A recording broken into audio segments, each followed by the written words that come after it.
여러분들, 남의 집 가장 빼오는 거 아니다. 라는 말이 있잖아요. 저는 이 말에 참 공감을 하지 못했는데요. 제가 결혼하고 나니 뼈저리게 느껴지더라고요. 저는 경기도 다산에 거주하고 있는 평범한 아기 엄마입니다. 오늘은 저희 유별난 시댁 이야기인데 저희 시어머님의 별난 행동을 꼭 이야기해 드리기 위해서 사연을 보내게 되었는데요. 시댁 이야기를 하기 전에 가장 먼저 저와 저희 남편의 연애 이야기를 해보아야 할 것 같아요. 저랑 남편은 제가 직장 다닐 때 거래처에 다니던 거래처 직원이었어요. 둘이 일 얘기도 하고 사적인 이야기도 하니 금세 친해졌고 한두 번이 세네 번이 되어 어느 순간은 연애를 하고 있더라고요.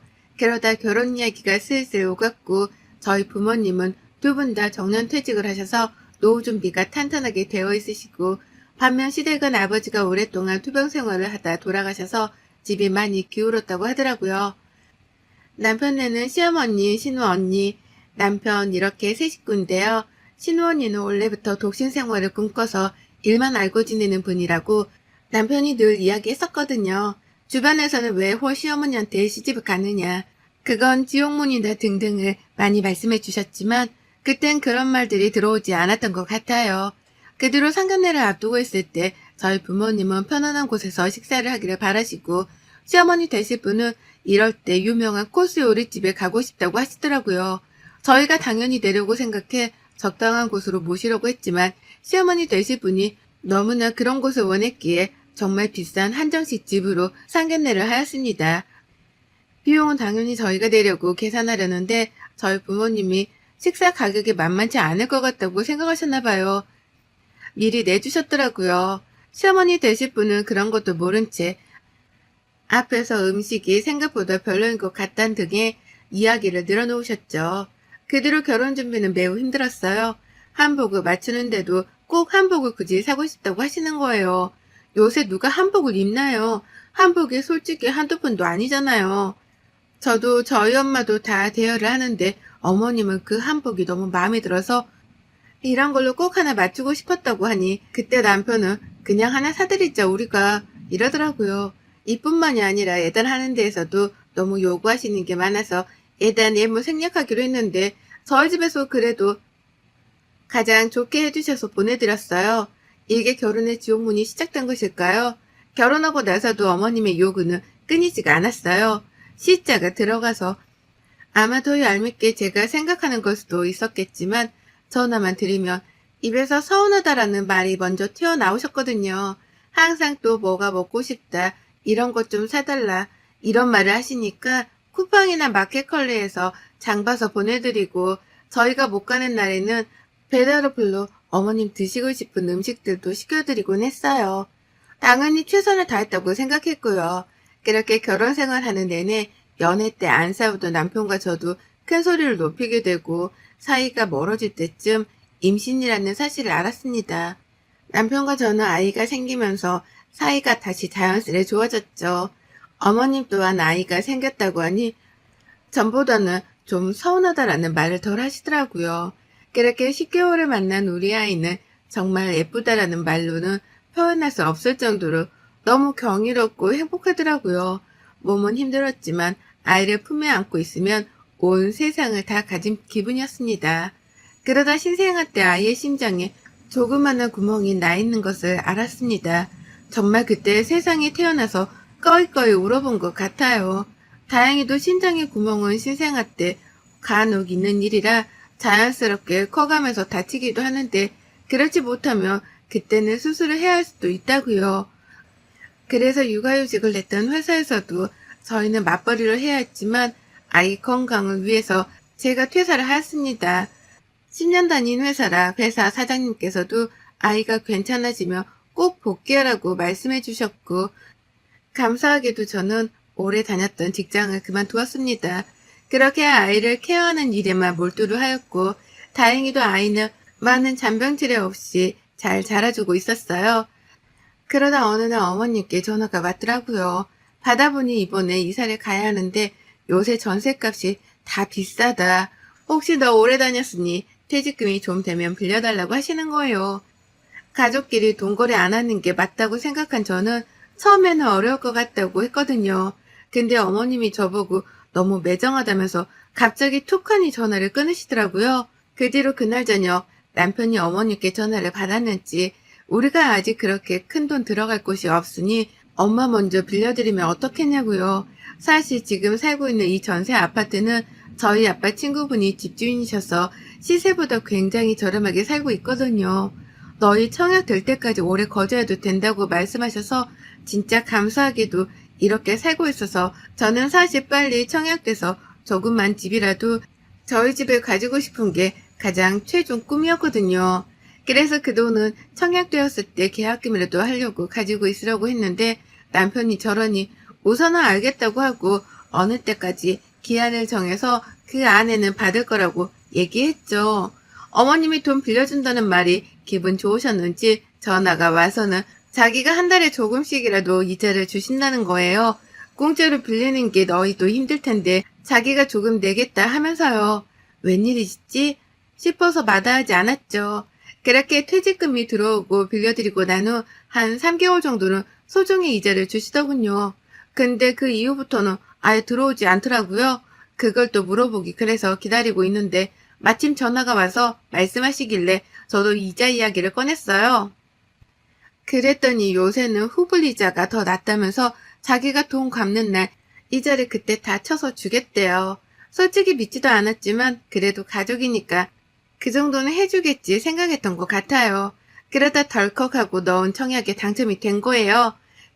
비인기 지역이기도 했고 작은 평수이기는 해도 진짜 신혼부부 특공으로 돼서 정말 너무나 기쁘더라고요. 자기 집이 생긴다는 게요. 남편도 너무 좋아해서 계약금 입금하는 날만 기다리고 있었죠.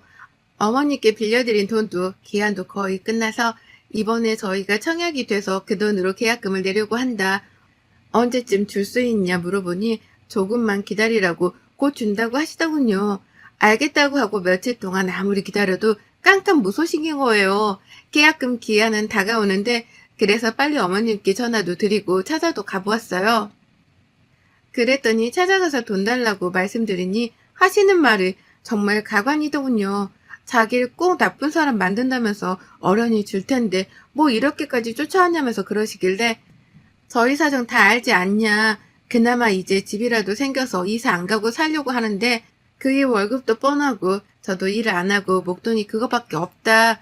근데 계약금 안 내면 취소되니 돌려달라고 하니 갑자기 막 우시는 거예요.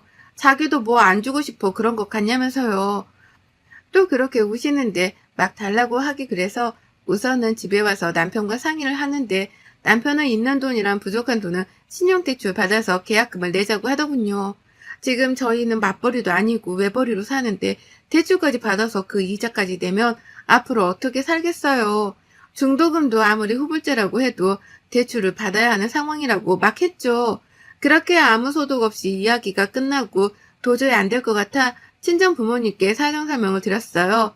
부모님이 도와주신다고 하셔서 계약금은 먼저 냈죠. 나중에 저희 여유 생기면 그때 천천히 줘도 되니 그럴 생각 말고 저랑 아기만 생각하라고 부모님은 늘 그러시거든요. 그럼 보통은 저도 시댁에서 이렇게 도움을 받으면 전화라도 드리고 찾아뵙고 감사하다고도 할 것 같거든요. 근데 남편은 저희 부모님이 노후 준비도 다 되어 있고 돈이 많아서 그런 건데 뭐 어떤 형식으로 나와요. 진짜 이때 남편은 남의 편이구나 느꼈던 것 같아요. 그렇게 계약금 소동이 끝이 나고 조만간 줄 것처럼 했던 제 퇴직금 이야기는 어머님은 아직 그 이야기를 꺼내지도 않으시더라고요. 남편에게 말해도 자기는 모른다 라고만 하고 너무 답답하잖아요. 받아야 될 때도 한참 지났거든요. 그렇게 시간이 좀 흐르고 어머님께 다시 한번 더 말씀드렸어요. 어머님 언제쯤 그 돈 받을 수 있을까요? 저도 친정 부모님께 빌려서 어느 정도라도 부모님께 드려야 해서요. 너희가 왜 이렇게 쪼는 거니 사람을? 어련히 줄까봐. 내가 무슨 사기꾼이냐? 들고 도망갈게. 좀 기다려봐라. 어머님 그게 언제인데요. 그때도 주신다고 하셔놓고 계속 지금 미루고 계시잖아요. 아니 얘가 좀 기다려보라니까 내가 떼먹냐고 하면서 오히려 자기가 큰 소리를 치시더군요.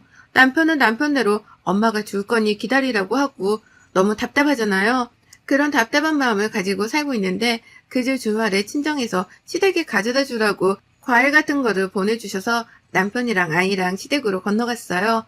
과일을 드리고 함께 깎아먹고 있는데 부엌에 못 보던 차키가 있는 거예요. 그래서 제가 어머님 언니 오셨어요? 라고 물으니 아니 왜? 걔 지금 부산 출장 가 있어. 라고 하더라고요. 그럼 이거 차키 뭐예요? 라고 하니 갑자기 말을 더듬으면서 이거 친구가 잠깐 두고 간 거야. 뭐 차 나보고 필요하면 쓰라고 해서. 그래서 제가 네 이러고 말았죠. 그렇게 시댁에서 와서 곰곰이 생각해 보는데 왜 사람이 촉이란 게 있잖아요.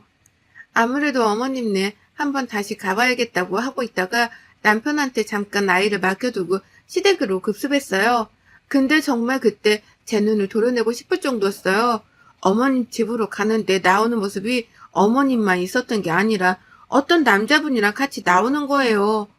아니 너무 놀라서 그냥 숨어버리기는 했는데 그게 무슨 일인지 그리고 숨지겨 지켜보는데 그 남자가 어머님께 차를 고맙다고 했나? 이런 식으로 이야기하는 것 같더라고요. 그래서 도대체 무슨 돈이 나셔서 저거를 사셨을까 뭘까 싶었거든요. 아무리 생각해도 도통 이해가지 않아서 물어볼까 하다가 혼자 끙끙 앓고만 있다가 어머님께 여쭤보았어요. 어머님 바쁘세요? 아니 왜? 제가 그때 어머님네 뭐 두고 온 게 있어서 가지러 집으로 갔는데 집에서 어떤 남자분이랑 나오시던데 그분은 누구세요? 어?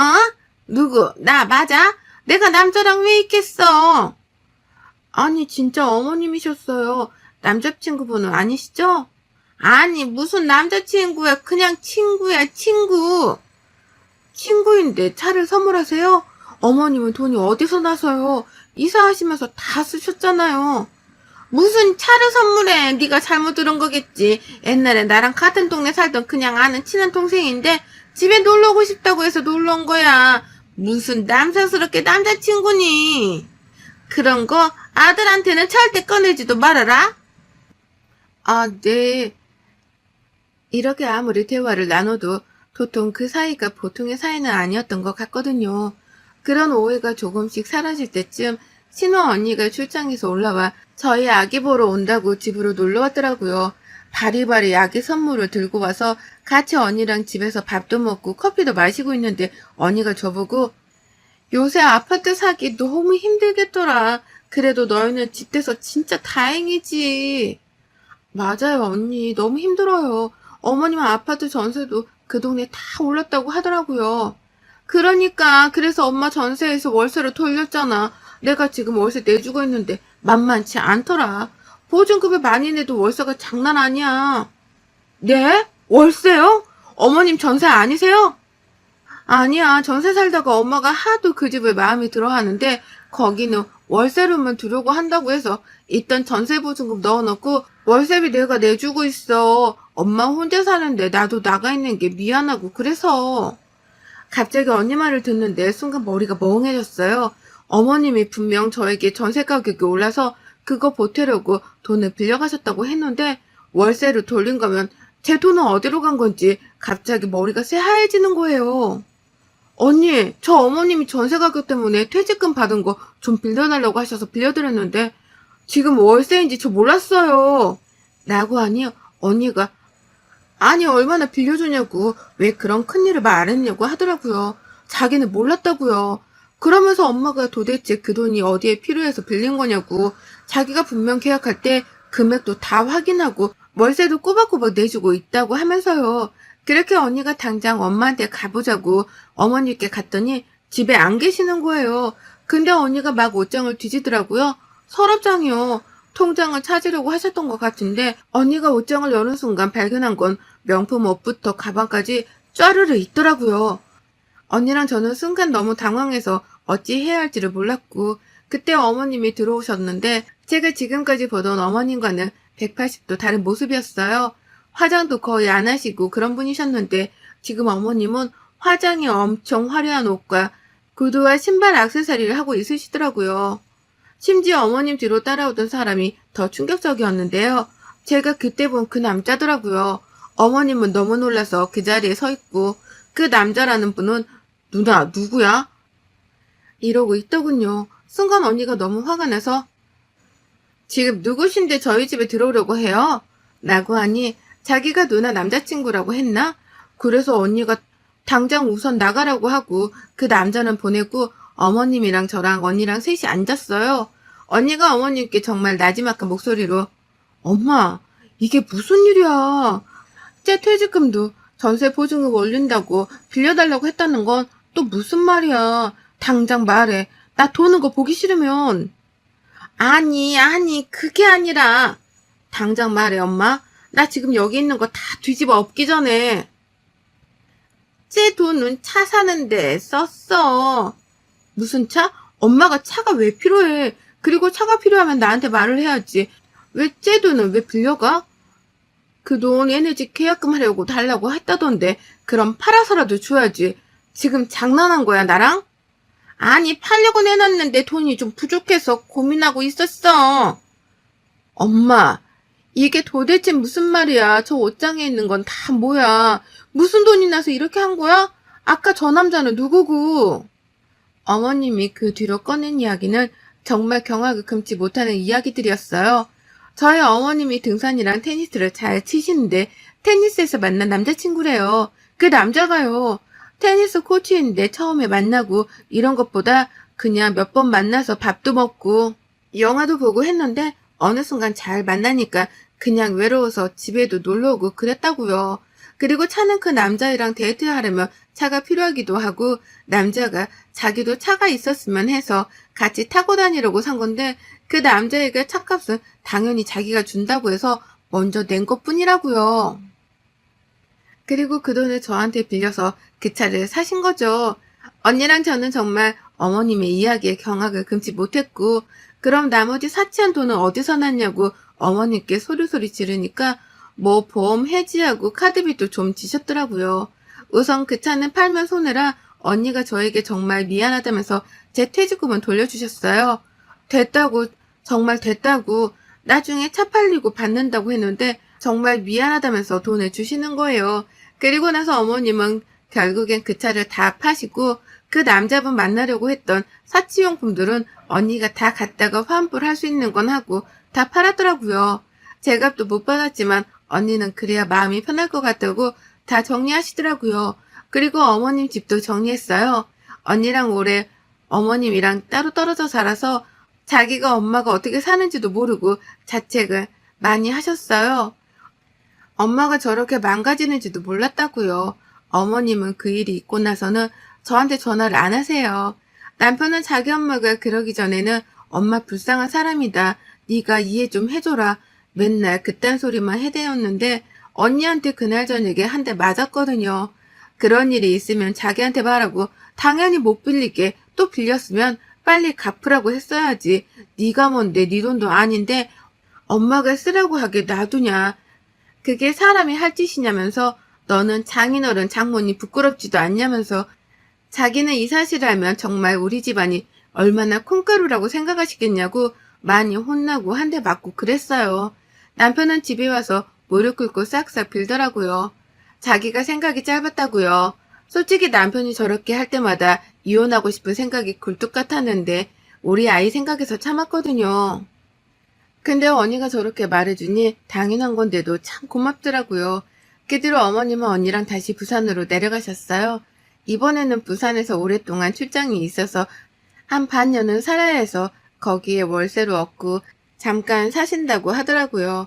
어머님은 가고 싶지 않아 했지만 언니가 벌써 집도 다 내놓고 빼라고 한 상태라 같이 억지로 가시는 것 같았습니다. 또 우울증도 약간 있어서 우울증 치료도 언니랑 받으러 다니러 간다고 하시더라고요. 그 이후에 언니한테 퇴직금을 돌려받은 돈은 받아서 부모님께 드렸어요. 근데 딱 반만 받고 나머지는 이사갈 때 보태서 쓰라고 하셔서 제 통장에 있네요. 어머님은 지금까지 언니나 남편이 모든 걸 해주니까 그게 맞다고 생각하시면서 사신 것 같은데 혼자 살면서 돈을 어떻게 쓸 줄도 모르고 또 기도 얇아져서 그러신 게 아닌가 싶어요. 좋게 말하면요. 그 남자는 나중에 자기는 사귄 것도 아니었다. 그냥 누나가 몇 번 만나자고 하길래 만난 것 뿐이다. 이랬나 봐요. 언니가 열불이 나서 차키랑 엄마한테 받은 거 다 내놓으라고 해서 가지고 왔다고 하더라고요. 근데 그 받은 물품이 다 고가여서 도대체 이 돈을 다 어디서 났나 싶었는데 그때 아버님이 오래전에 어머님 앞으로 뭐 연금보험 이런 걸 해두셨는데 그거 해지해서 쓰셨더라고요. 카드빚도 좀 있는데 그건 뭐 언니가 차차 갚는다고 해서 그렇게 마무리되었답니다. 또 한 번 가족 간에 절대 돈거래 하지 않는 게 좋다고 느끼는 사건들이었습니다. 물론 어머님도 외로우니 저랬겠지. 좋게 생각해보지만 사실 좋게 생각해야 할 만한 일들은 아니라서 저는 많이 잊고 살려고 하고 있어요. 돈도 다 돌려받기도 했고요. 남편은 그 뒤로 자기 엄마 얘기 찍소리도 안 하고 집에서 쭈구리처럼 살고 있어요. 제가 너무 화나서 각방 쓰자고 해 남편은 거실에서 자고 저는 방에서 아기랑 자거든요. 여러분들도 절대 가족들 간에 돈거래 하지 마세요. 저는 정말 잘 받은 케이스인데 진짜 못 받는 경우도 많다고 하더라고요. 또 조심하시길 바랄게요. 여러분의 생각은 댓글로 남겨주세요. 오늘 또 시청해 주셔서 정말 감사합니다.